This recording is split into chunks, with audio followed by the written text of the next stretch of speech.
I'm Ariane Aramburo with your FastCast Digital headlines for this Tuesday. Taking a look at today's top stories that we're following, multiple efforts are underway to try to address what many classify as a homeless crisis here in Anchorage. Now, there are lots of ideas, multiple proposals and plans to establish a permanent low-barrier shelter. Mayor Dave Bronson is saying construction would need to begin within the next week on a multi-million-dollar navigation center, or else, Bronson says, it's not going to happen by a stated deadline, and all of this is costing taxpayers. The Navigation Center was partially constructed before being halted by the Anchorage Assembly last year. So what's next with this, and where are the materials for it stored? Mayor Bronson says they're partially being kept in the lower 48 in Canada, costing taxpayers $5,000 per month. The project, which has been in discussion for years, now remains stalled. There's a timeline from the municipality's Clean Slate strategy to establish a low-barrier shelter by November, but both the mayor's office and Assemblymember Anna Brawley say it's likely not possible for the center to be ready by that deadline, especially since the proposal was tabled at last week's regular Assembly meeting.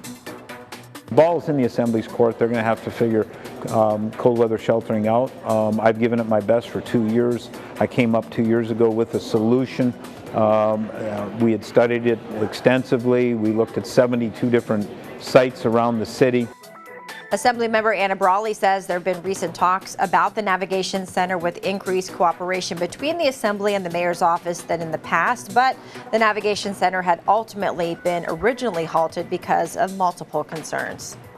There was certainly concern hearing about the work that had already been done that was not approved, that was recently the subject of a settlement, and there was not, again, a clear plan about how or where the rest of the funding would come from, what that operating funding would look like.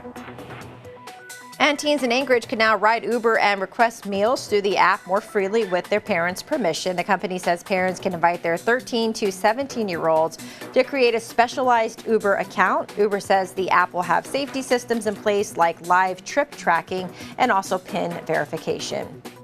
And Senator Dan Sullivan met with the U.S. Surgeon General and state health officials to discuss concerns regarding the mental health of young people, specifically regarding social media.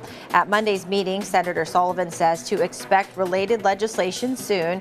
He's seeking to raise the age that someone can be on social media from 13 to 16. The U.S. Surgeon General also says the average young person spends more than 3.5 hours on social media every day. And those are your FastCast Digital headlines for this Tuesday. I'm Ariane Aramburo. Have a great day, and thanks for watching.